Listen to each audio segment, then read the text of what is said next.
Can you believe we started Interview Boss in 2021? Not really. It's insane. That's a lot of episodes and a lot of hours of talking. Oh my gosh, it is. And if you're scrolling through all of our episodes, you might scroll straight past something that you really, really needed. Yes, we're always getting messages from people asking us to do an episode on something, and I'm like, we already have. So we've put together playlists to help you find the episodes that are exactly what you need, suited to your situation. They're all categorized. If you're applying for jobs, we have episodes about resumes, cover letters, job ads. If you've been offered your dream job, we have episodes on resigning, exit interviews, and how to impress at your new company. And we even have a very special playlist that's very popular for if you have an interview coming up immediately and you need just our most recommended hard-hitting episodes between now and then. For all our last-minute listeners. It's all there for you. You can browse by category and check out all the playlists at interviewboss.com.au/podcast.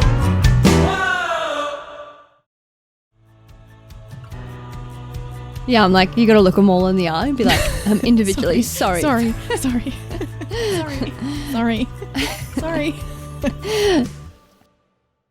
Hey everyone, and welcome back to Interview Boss. My name's Emma, and I'm a radio journalist who's teamed up with my sister to give you advice, inspiration, and support when you're looking for a new job. Sarah is a HR and recruitment professional, and together we're excited to give you all the tips, tricks, and behind-the-scenes knowledge to help you in your career.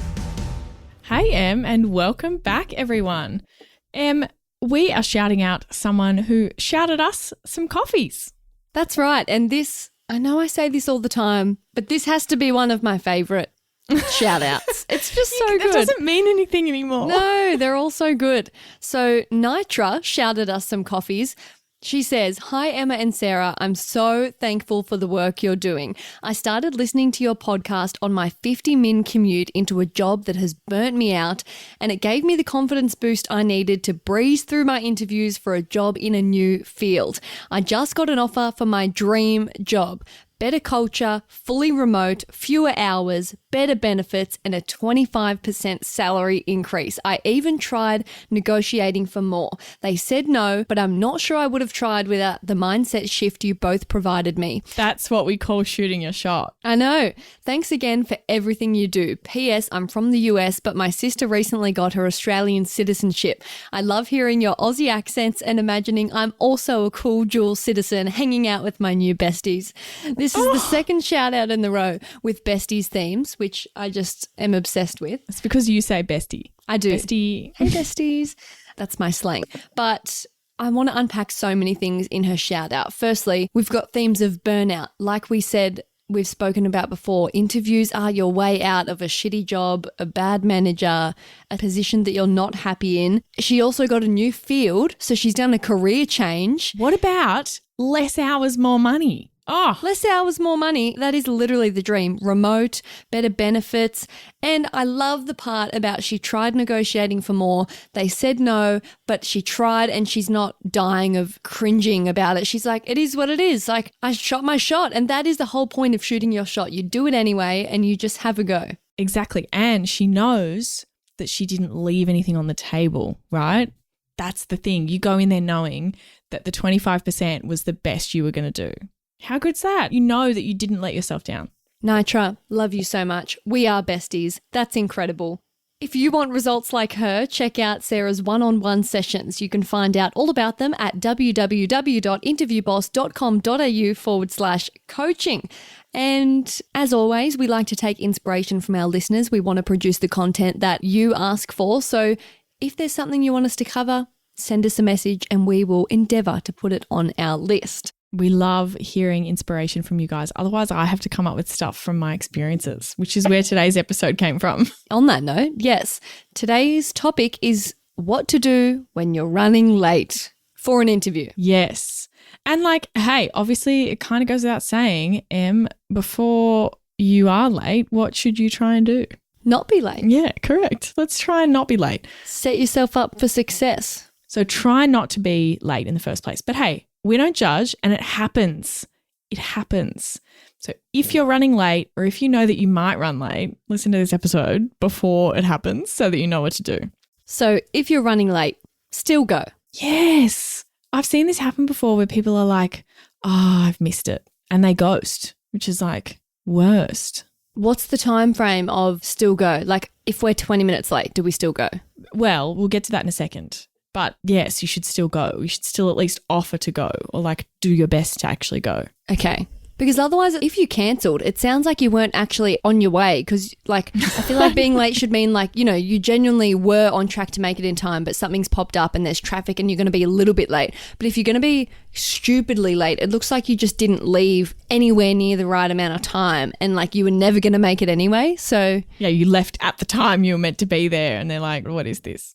I think, though, still go because, like, it's not the end of the world. I've hired plenty of people who are late to their interviews. Like, it will not be the main thing that they consider. Okay, that's reassuring. Yeah, absolutely. It's not the end of the world. Things happen, you know, things do pop up. People have been late for their first day of their job. People have been late for their interview. They've been late for so many things. It happens. It's okay. But you should always call or email as soon as you know you might be late. I feel like email is bad advice because, like, people aren't going to see that as much. Yeah, you have to call. If you have their number, you call. But sometimes you don't have their number. That's the problem. You don't have anyone you can actually contact. I know this is hard if you're driving and you are seeing on your maps that like, oh, you're going to arrive 5 minutes late and you're like, what do I do? I actually think you should stop and call just to say, because it just helps so much. If your interview's at 2 p.m, let's say, but if I get a call from you at 10:02 or 5:02 saying, hey, it looks like I'm going to be late. I've gotten stuck in traffic. I'm going to be there about XYZ time. Because you've called me before 2 o'clock, do you know what I mean? It's almost like you're not late. Yeah, makes sense. See how that works? Because like I'm not sitting there waiting for you. It's before the time we were meant to meet. And you've given me notice and you've given me a time so I can then change priorities, do something else, tell everyone that needs to know, and I'm not surprised or shocked. But if I'm like waiting, looking at my clock, waiting, and it's 1:15 and you show up and I didn't have any notice, that feels a lot worse. It's like if you're going to be late for your friends, if you just like didn't tell them, oh, I'm on my way or whatever, they're like, are you even coming? You know what I mean? Yeah, makes sense.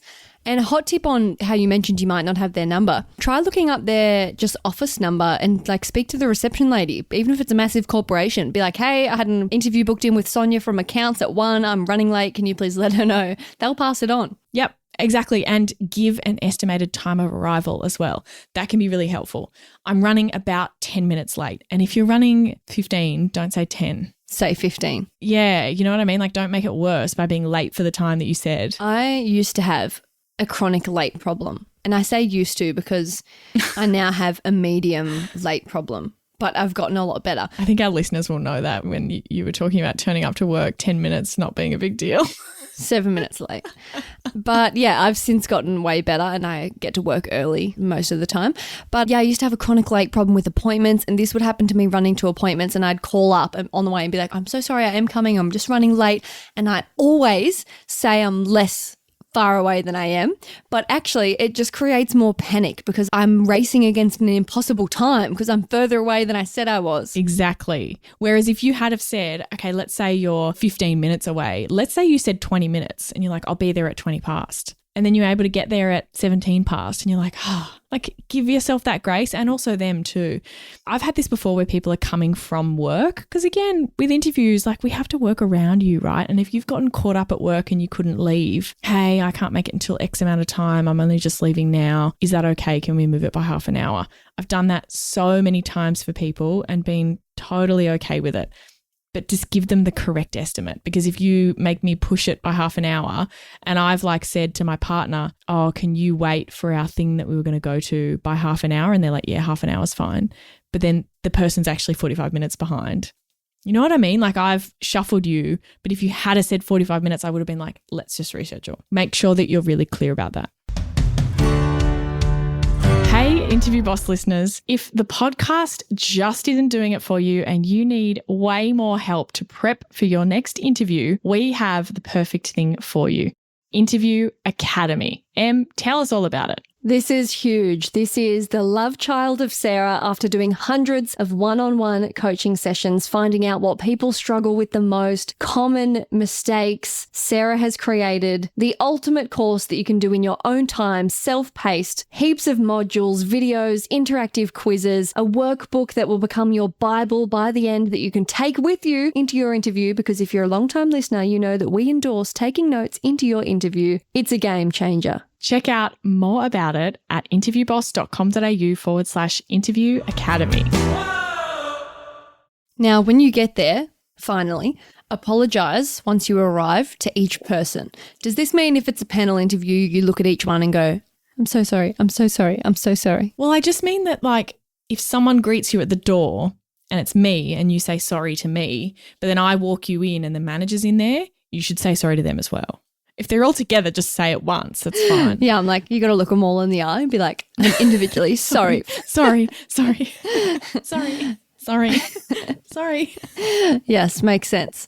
And leave it there. Once is enough. Don't harp on about it. And then at the end go, again, because they've probably forgotten about it if you impress, and you bringing it up is just reminding them that you were late. Apologise properly and just don't make it your whole personality, because that's not fixing it. Yeah, it's happened. Just because someone apologises 3 times, oh, now that you've done it a 3rd time, now I really accept your apology. They're not more sorry after the 5th sorry, yeah. Yeah, if you wanted to do a follow-up email and mention it again or something, cool. But like when you're actually there, do it properly once and then that's enough. And don't make a habit out of it, like me. Yes, but also I mean, someone runs late once, cool, we get it. Stuff happens. But we had someone where there were 2 rounds of interviews and an over the phone part. So it was like 3 rounds, right? They missed their over the phone part and we had to reschedule. Cool. It actually happens to more people than what it does for proper interviews, because it's like, it's a very 15-minute window. Like, it's easy for something to get in the way. So that's fine. Then they were late to the in-person interview. We're like, okay. And then they were late again to the next one. And we're like, it's just like, this is a pattern. Yeah, we have no faith that you care, first of all, and that you won't just be late every single day to work. You know what I mean? Like, that's the only impression an employer has of you. So if you're late to one round of the interviews, make sure that it doesn't happen to the other one. Make extra special effort it doesn't happen. And if you know you're going to be late, but you're starting to think like it's a massive thing, I can't think of an example, but it's like more than just bad traffic. Like, I don't know, something bigger has happened. At what point do you call it of I can't come in? I think you have to make that call. Again, make it before the actual time of the thing if you can. If you can do that and it's like, again, let's say 2 p.m. interview and I get a call at 1:45. Hey, I'm so sorry to do this, but something's come up and I'm not going to be able to make it. I have 15 minutes notice and I can tell everyone, I can cancel things, I can make other plans, we can work around it and we can maybe reschedule.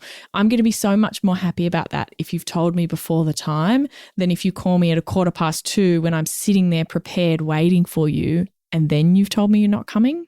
Like, tell me so that I have time to make plans. And I get that that's not always going to be possible. It's okay. If you're on the road and you're driving, you're on track to be there, but you're just going to be late, just call and say it. But if something catastrophic's happened, you've hit a dog on your way. Yeah. Oh my God. And you're thinking, oh my God, I'm going to have to move this dog. I'm going to call someone. And it's not just a quick thing. Maybe then you reschedule. Have you seen that Australian TV show Colin from Accounts? No. Because that's the plot of the first episode of that show, is that they hit a dog. They're not on the way to a job interview, but it's great. You should watch it. Weird example. But yeah, I feel like 20 minutes late is the max. I feel like if you're half an hour late, it's like you've missed the boat. That's how long an interview goes for. Yeah, agree. You know, but what I'm saying is if you were like, look, I can't get there until 2:30 anymore. I'm so sorry. I could still come and I can get there by 2:30, but I'm happy if you want to reschedule. You know what I mean? Like, give them the option. Yeah. They might be okay with it. Definitely. So hot tips, don't sweat it. Call as soon as you know. Give a proper time of when you're actually going to be there. Don't fib. Learn from it and do not make it a pattern. And don't be too early for the next one because you're trying to compensate. That doesn't cancel each other out. It doesn't work like that. If you're 20 minutes late, then you want to be like 30 minutes early for the next one. Like, no, that's worse. Just be on time. Appropriate. 10 minutes before the start time is enough to sit in the lobby. More than enough time. If it's half an hour before, You must be like, why are you so irrationally angry about this? Because it's so awkward when someone waits that long for you. I feel like I want to go in early because I don't want to make them wait, but I'm like, it's their fault that they're early. So if you're early, sit in the car, sit out the front, walk around, do something else. Don't be super early. Great. There's your how-to on what to do if you're late to a job interview. Thanks so much for listening to Interview Boss. If you like hearing the sound of our voices, hit that follow button in Apple or Spotify, or better yet, tell someone about us interview bosses. That's how we can hit the charts so we can help even more people. For more advice, inspiration, and a supportive community, check us out on Instagram @InterviewBoss.